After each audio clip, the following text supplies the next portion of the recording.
আমরা দেখছি cutting powder, একটা বেলেট এবং একটা ছুরি এবং একটা সায়ান এবং একটা রুট নিয়ে নিয়েছি।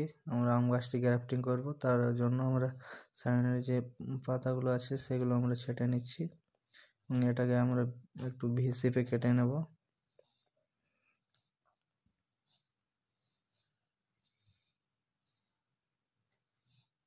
আমি মাথাটা একটু কেটে নিচ্ছি যাতে এর পুশ করতে সুবিধা হয় এবং রুটের যে আমরা অংশটা আছে সেটা আমরা মাঝ বরাবর কেটে নেব।